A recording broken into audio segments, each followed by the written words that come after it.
Good morning, everyone.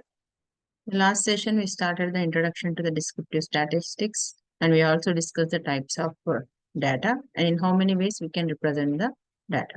Today in this session, I'm going to explain the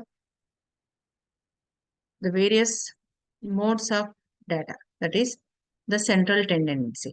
How we are going to calculate the mean, median, and mode of the given data. So, coming to the types of this mean descriptive statistics. All descriptive statistics are either measures of central tendency or measures of variability, also known as measures of dispersion.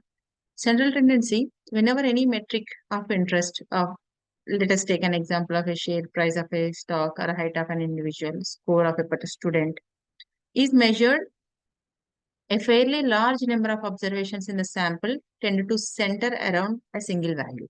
So this value can be considered as a single representative value of the desired metric for the sample. As these values give the location of a central value of the sample, they are called more commonly measures of central tendency of the sample. Coming to these measures of central tendency, there are some common approach for calculating this central location, that is the mean, median, and the mode. Mean. The mean, also called as arithmetic mean, is the most frequently used measure of central tendency.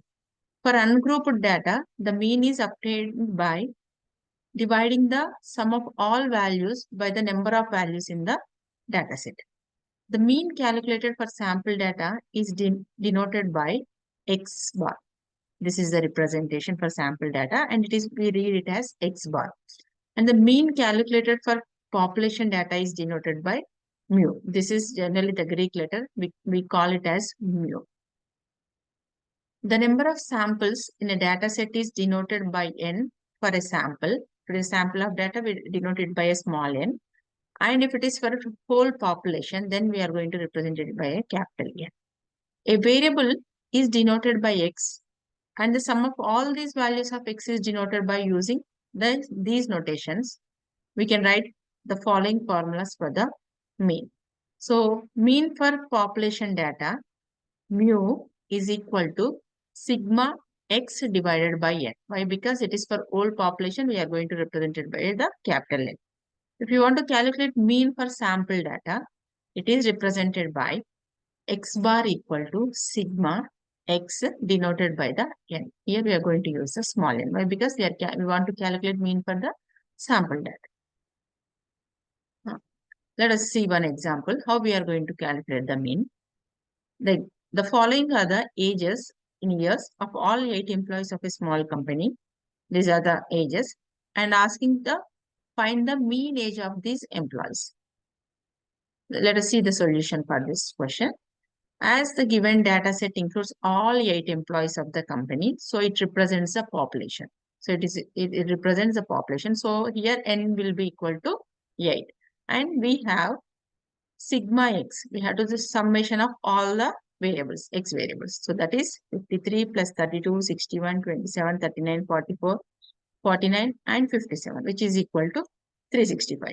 And when we keep this into formula, that is sigma mu equal to sigma x and by n, it is 362 by 8, that is 45.25 years. So the mean age of all the 8 employees of this company is 45.25 years or 45 years and 3 months. This is how we are going to calculate the mean of a population. Next one, median. The median is the value of the middle term in a dataset that has been ranked in increasing order.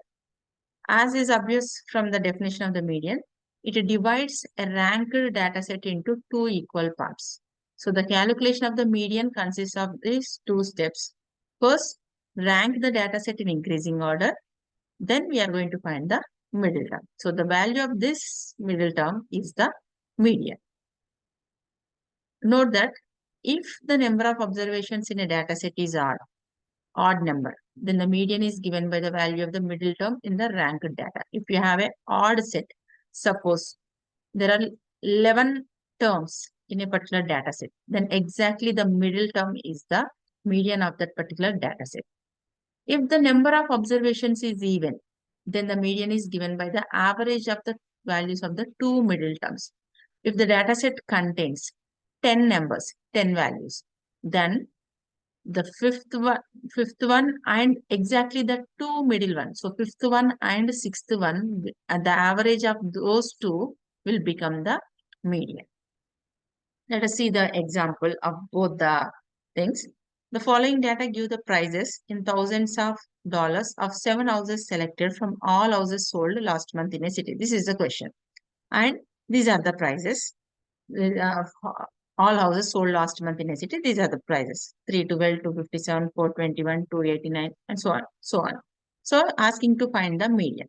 First, the very first step is we are going to rank the given data in increasing order. So you know how to find out the increasing order. So from smallest to largest, let us sort the data. Then, as there are 7 homes in this data set, 7 means odd number.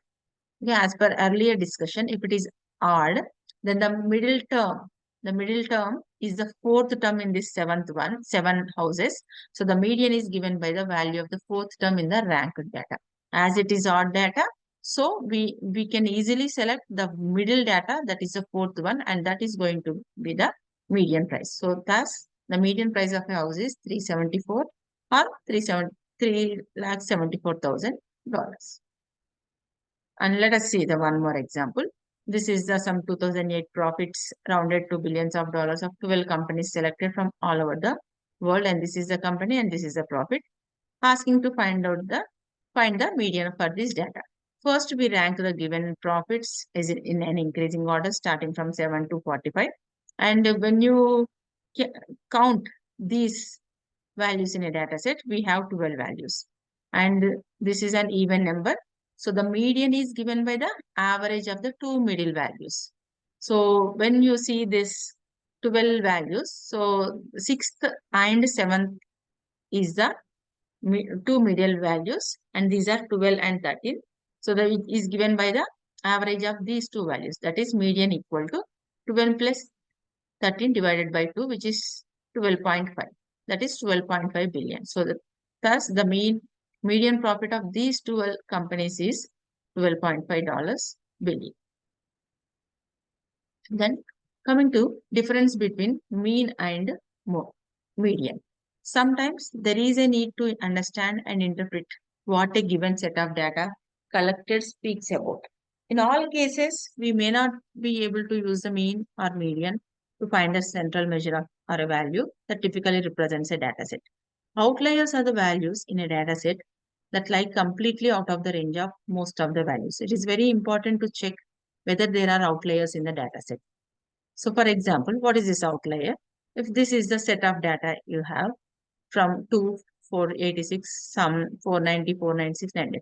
So in this particular data set, 2 and 998 are outliers since they completely lie out of the range of the other values. So we can say that 2 and 998 are outliers. So while calculating mean and median, it is very important to note that is there any outlier values in the given set, as it hugely impacts the values of the mean and median. The next one, the last central tendency is mode. The mode is the value that occurs with the highest frequency in a data set. Let us see this. The following data give the speeds in miles per hour of 8 cars that were stopped on I-95 for speeding violation. So see here, these are the given data and asking to find the mode. So in this data, just see which number, which value is occurring more than once. That is the mode of the given data. So when you see this example, 74 occurs twice and each of the remaining values occurs only once. So because 74 occurs with the highest frequency, it is the mode. So therefore the mode is 74 miles per hour. So this is how we are going to calculate the central tendency of the given data, that is mean, median and mode. And if you have more than one value, suppose take this example and see here In this particular example, 7 is having having highest frequency. Okay, we are going to take 7 as a mode value. And when coming to the second example, both 7 and 8 are the frequency is same. It is coming around 3 times. So the mode may be reported as 7, 8, or it is in between 7.5. The situation comes where more than one value frequency is same. This is the way how we are going to select the mode value. And this is what the difference between mean and median. Mean is computed by adding up all the values in the data array, and then it is divided by the number of observations. Median is the exact middle value of the data set. It is more widely used in the industry because of easy computation of the average, and it gives a quick number. It is not used often in industry, but it is more complete and accurate than mean. It's just a simple sum of numbers. And it is generally used for normally skewed data, that is normal distribution. And it is particularly handy to describe the data set within a significant skewness in the data or when the data has a long tail. And it is not a robust tool for calculation to derive the central tendency. Median is a much robust tool as it determines the weight of the data, which is generally high weight at the longer tails. And then mean is very sensitive to outliers, and it is much less affected by the outliers. It is coming to mean, it is simple to use. Coming to the median, it is complex in nature. One more difference between mean and median is it cannot be calculated for categorical data as the values cannot be summed. It cannot be identified but categorized nominal data as it cannot be logically ordered. Thank you.